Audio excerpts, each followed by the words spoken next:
Exam point of వ్యూలో గోల్కొండ నవాబుల గురించి చదువుదాం. ఓ ముఖ్యమైన విషయం ఏంటంటే, గోల్కొండ నవాబులు రాజ్యాన్ని స్థాపించింది 1512లో Quli Qutub Shah. The founder of Qutub Shah dynasty అంటే గోల్కొండ నవాబు కులీ కుతుబ్ షా అని చెప్తారు. మరి బాగానే ఉంది. ఈ కులీ కుతుబ్ షా అనేవాడు ఎక్కడి నుంచి వచ్చాడు? ఆడు భారతదేశమేనా? మన భారతదేశంలోనే పుట్టాడా? భారతదేశంలోనే రాజ్యాన్ని స్థాపించాడా? అతడు రాజ్యాన్ని స్థాపించక ముందు ఇంకెక్కడన్నా పరిపాలన అనుభవాన్ని సంపాదించాడా అనంటే అసలు ముఖ్యమైన విషయం ఇక్కడ గమనించాలి. ఏంటంటే, గోల్కొండ రాజ్యం చరిత్రని ఈరోజు మనం చదువుకుంటున్నామంటే ఆధారాలు ఏమన్నా ఉన్నాయా? చరిత్ర ఆధారాలు లేకుండా చరిత్ర నిర్మించటం అనేది తప్పు. కాబట్టి ఇలా చరిత్రకు ఆధారాలు ఏమన్నా ఉన్నాయా అంటే అద్భుతమైనటువంటిది ఏంటంటే, గోల్కొండ చరిత్రకు సంబంధించిన ఆధారాల్లో మెయిన్ గుర్తుపెట్టుకోవాల్సింది ఒకటి ముఖ్యమైనది ఏంటంటే, విలాస తామ్ర శాసనం. ప్రోలయ నాయకుడు అనేటటువంటి వ్యక్తి ప్రోలయ నాయకుడు అనేటటువంటి వాడు వేసినటువంటి విలాస తామ్ర శాసనం అనేటటువంటి శాసనం వీళ్ళ చరిత్రను మనకు తెలియజేస్తుంది. ఈయన మనందరికీ తెలుసు, కాకతీయ చక్రవర్తి 2వ ప్రతాపరుద్రుడి దగ్గర ఉద్యోగం చేస్తాడు. ముసునూరు వంశానికి చెందినటువంటి ప్రోలయ నాయకుడు కాకతీయ చక్రవర్తుల దగ్గర ఉద్యోగం చేస్తాడు. ఈయన కాకతీయ చక్రవర్తి దగ్గర ఉద్యోగం చేస్తున్నప్పుడు జునా ఖాన్ అంటే మహమ్మద్ బిన్ తుగ్లక్ అసలు పేరు జునా ఖాన్, వాడిని ఉల్గు ఖాన్ అనే పేరుతో కూడా పిలుస్తారు. అతడు 1323 సంవత్సరాల్లో కాకతీయ సామ్రాజ్యం మీదకి దండయాత్రకు వచ్చాడు. జునా ఖాన్ కాకతీయ చక్రవర్తిని ఓడించాడు. ఓడించిన తర్వాత అతన్ని తీసుకొని వెళ్ళాడు. కాకతీయ సామ్రాజ్యం పతనం అయిపోయింది. తర్వాత కాలంలో జరిగినటువంటి సామాజిక పరిస్థితులన్నింటినీ కూడా ఈ శాసనంలో వేపిస్తే, ఈ శాసనం ఆ తర్వాత ఆయన వేశాడు. దీని తర్వాత కాలంలో కంటిన్యూషన్ చేసి గోల్కొండల పరిపాలన కూడా దీంట్లో ప్రత్యేకంగా మెన్షన్ చేయటం జరిగింది. అది ప్రత్యేక అంటే ప్రోలయ నాయకుడు కాకతీయ సామ్రాజ్య పతనాన్ని గురించి రాస్తే, ఆ శాసనాన్ని తర్వాత కాలంలో కొంతమంది దాన్ని పొడిగించి గోల్కొండ నవాబుల చరిత్రను కూడా దీనిలో పొందుపరచడం జరిగింది. ఆనాటి రాజకీయ సామాజిక పరిస్థితిని పొందుపరచడం జరిగింది. అందుకని ఇలా చరిత్రకి ప్రధానమైనటువంటి ఆధారాల్లో ఈ శాసనం కూడా ఒకటి చెప్తారు. రెండోది ఏందయ్యా అంటే కలువ చెరువు శాసనం. కలువ చెరువు శాసనం అనేటటువంటి శాసనం, దీన్ని రెడ్డిరా అనేటువంటి అనతల్లి అనేటువంటి ఆవిడ ఈ శాసనాన్ని నేర్పించింది. మూడోది ఇబ్రహీం కులీ కుతుబ్ షా.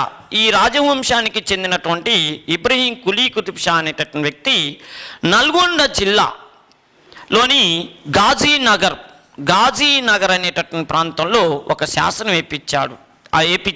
అదే గాజీనగర్ శాసనం అనే పేరుతో పిలుస్తారు.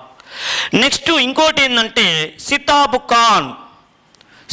ఖాన్ అని చెప్పి ఆయన్ని సీతాపతి రావు అంటారు. ఈ సితాబు ఖాన్ అనేటటువంటి వాడు ప్రత్యేకంగా ఈయన ఒక గోల్కొండ ప్రత్యేకంగా మనకి ఎక్కడయ్యా అంటే వరంగల్లో శాసనం ఇప్పించాడు. ఆ వరంగల్లో వేయించినటువంటి శాసనం కూడా ప్రత్యేకంగా సితాబు ఖాన్ వేయించినటువంటి శాసనం మనకి ఈ గోల్కొండ చక్రవర్తుల గురించి సమగ్రమైనటువంటి సమాచారం తెలుసుకోవడానికి ఉపయోగపడుతుంది. అదేవిధంగా ఇంకో ముఖ్యమైన విషయం ఏంటంటే, మనం ఢిల్లీ చక్రవర్తులు పరిపాలన చేసినటువంటి ఢిల్లీ చక్రవర్తులలో సంబంధించినటువంటి చరిత్రకారులు, ఉదాహరణకి ఢిల్లీ చక్రవర్తిని పరిపాలన చేస్తున్నప్పుడు మొఘలు చక్రవర్తుల కాలంలో వాళ్ళ యొక్క చరిత్రకారులు రాసిన, ఉదాహరణకి కాఫీ ఖాన్, ఔరంగజేబు పరిపాలనా కాలంలో కాఫీ ఖాన్ అని ఒక చరిత్రకారుడు ఉండేవాడు. ఔరంగజేబు దగ్గర ఉన్న ఒకే ఒక్క చరిత్రకారుడు కాఫీ ఖాన్. ఆ కాఫీ ఖాన్ రచనలలో కూడా మన గోల్కొండ చరిత్రకు సంబంధించినటువంటి ఆధారాలు లభిస్తాయి. ఇంకోటి ట్రావెర్నియర్, ఇందాక మనం చెప్పుకున్న ఫ్రెంచ్ యాత్రికుడైనటువంటి ట్రావెర్నియర్ కానీ, అదేవిధంగా ప్రత్యేకంగా ఇంకో విషయం ఏందయ్యా అంటే ఈయనకి సంబంధించినటువంటి వ్యక్తి ఈయన జైనుల్ అబిదిన్. జైనుగుల అభిదిన్ అనేటువంటి చరిత్రకారుడు, ఇలాంటి విదేశీ చరిత్రకారులు ఆంధ్రదేశాన్ని పర్యటించినప్పుడు వాళ్ళు గోల్కొండ రాజ్యంలో చూసినటువంటి సంఘటనలన్నింటినీ కూడా క్రోడీకరించడం జరిగింది. మరి ఈ ఆధారాల ద్వారా అసలు ఈ గోల్కొండ రాజ్యాన్ని పరిపాలన ఎప్పుడు స్టార్ట్ చేశారు ఏందనేటటువంటి విషయాన్ని మనం ప్రత్యేకంగా చూద్దాం. ఓ ముఖ్యమైన విషయం ఏంటంటే, గోల్కొండ రాజ్యాన్ని స్థాపించటానికంటే ముందు ఒక విషయం చెప్పాలి. ఏంటంటే, ఈ రాజ్యాన్ని స్థాపించినటువంటి కులీ కుతుబ్ షా అనేటటువంటి వాడు ఎక్కడి వాడు ఏందనే విషయం చెప్పాలంటే, వీళ్ళు టర్కీ, ఓకేనా, ఇరాన్, టర్కీ ఆ ప్రాంతాలలో వీళ్ళు గొర్రెలు కాసుకునేటటువంటి వాళ్ళు. కులీ కుతుబ్ షా అనేటటువంటి వాళ్ళు అక్కడ ఈయన హందం అనేటటువంటి రాజవంశానికి చెందిన హందం అనేటటువంటి ప్రాంతంలో జన్మించినటువంటి వాళ్ళు. హందం అక్కడ టర్కీ ప్రాంతంలో హందం అనేటటువంటి ప్రాంతానికి చెందిన, హందం అనేటటువంటి ఒక ప్రాంతానికి చెందినవాడు ఈయన. ఒక ముఖ్యమైన విషయం ఏంటంటే, వీళ్ళకు ఒక తెగ ఉండేది, కారాకునీల్ అని చెప్పి ఒక తెగ ఉండేది ఆ రోజుల్లో. దీన్ని కొంచెం డెప్త్గా చెప్పుకుంటే ఓ ముఖ్యమైన విషయం ఏంటంటే, ఈయన గోల్కొండ రాజ్యాన్ని స్థాపించక ముందు ఈ కులీ కుతుబ్ షా అనేవాడు ఆ టర్కీ ప్రాంతాల్లో హందం అనేటటువంటి ప్రాంతంలో జన్మించాడు. వీళ్ళ కుటుంబం కానీ వీళ్ళ యొక్క అంతా దేశదిమ్మరులు, అంటే ఒకే చోట ఉండరు. ఆ ఏరియా మొత్తం టర్కీ, ఇరాన్ ఆ ఏరియాలన్నీ కూడా సంచరించే వాళ్ళు. వీళ్ళ ఫ్యామిలీలో చాలా ఒక గిరిజన తెగల్లాగా జీవించేవాళ్ళు. వీళ్ళ యొక్క ప్రధానమైన వృత్తి ఏంటంటే మేకలు కాసుకుంటూ జీవించేవాళ్ళు. ఆ మేకలకు, గొర్రెలకి జుట్టు వస్తుంది కాబట్టి దాంతో ఉన్నితో వివిధ రకాలైనటువంటి సెట్టర్లకి ఉపయోగపడుతుందని చెప్పి వాటిని మేపుకుంటూ దాని మీద వచ్చే ఆదాయంతో వాటితో వచ్చే ఆదాయంతో బతుకుతుండేవాళ్ళు. అయితే విషయం ఏంటంటే, వీళ్ళ వర్గం పేరు కారాకునీలు. వీళ్ళకి వ్యతిరేకంగా ఇంకొక వర్గం ఉండేది, దాని పేరు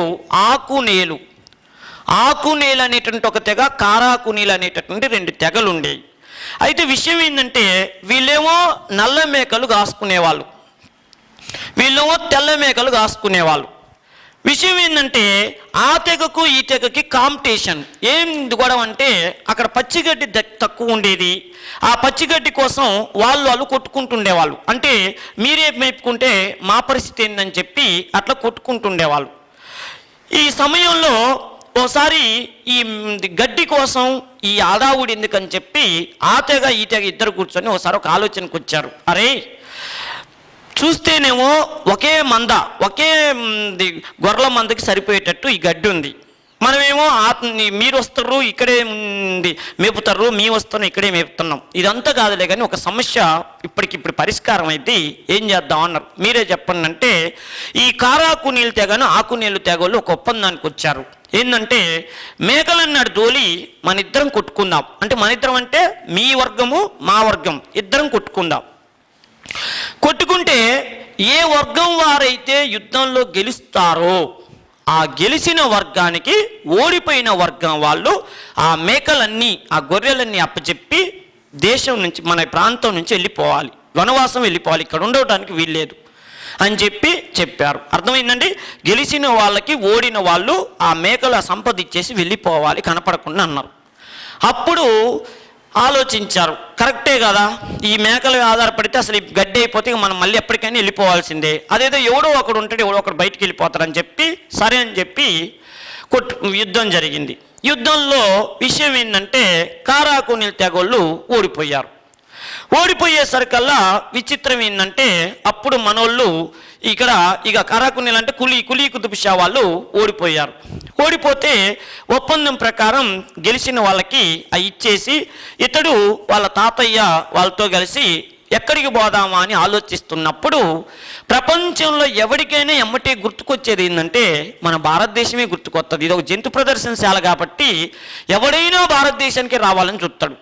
అప్పుడు వీళ్ళకు ఒక ఆలోచన వచ్చింది, మనోళ్ళు ఎవరైనా ఎక్కడైనా ఉన్నారా, మనోళ్ళు ఇరాన్ టర్కీ ప్రాంతం నుంచి ఎక్కడైనా ప్రపంచంలో ఏదైనా ప్రాంతాలకు వెళ్ళి అక్కడ పరిపాలన చేస్తున్నారా, ఒకవేళ అలా పరిపాలన చేస్తే మనం వెళ్ళి అరే మీ ప్రాంతం నుంచి వచ్చినాం, మరి మీరు మేము ఒకే ప్రాంతం కాబట్టి మాకేమైనా చిన్నపాటి పోస్ట్ ఏమైనా ఇస్తే మేము కూడా ఇక్కడ కాలం గలుపుతుంటాం, ప్లీజ్ రాని బతీలు ఆడుకోవచ్చు అని చెప్పి ఒక పాత పరిచయాలు, పాత ఏరియా రిఫరెన్స్ లాగా ఉంటుందని చెప్పి అలా చూస్తే వారికి ఒక ఐడియా వచ్చింది. అప్పుడు వీళ్ళు రావాలనుకున్న ప్లేస్ ఏంటంటే వీళ్ళు ఈ గోల్కొండ రాజ్యాన్ని స్థాపించినటువంటి, గోల్కొండ రాజ్యం స్థాపించినట్టు పక్కన పెట్టండి, తర్వాత చెప్పుకుందాం. వీడు మేకలు కాసుకునేవాడు ఇండియాకి రావాలనుకుంటున్న టైంలో ఖచ్చితంగా అదే టైంలో మన కర్ణాటక, ఇవాళ కర్ణాటక అని చెప్పుకునేటటువంటి ప్రాంతంలో ఒక రాజవంశం పరిపాలన చేస్తున్నారు. ఆ రాజవంశం పేరు బహమనీ సామ్రాజ్యం. బహమనీ సామ్రాజ్యం అని చెప్పి ఒక రాజ్యం పరిపాలన చేయబడుతుంది. ఈ బహమనీ సామ్రాజ్యం గురించి 4 ముక్కలు చెప్పుకుందాం, 4-5 ముక్కలు.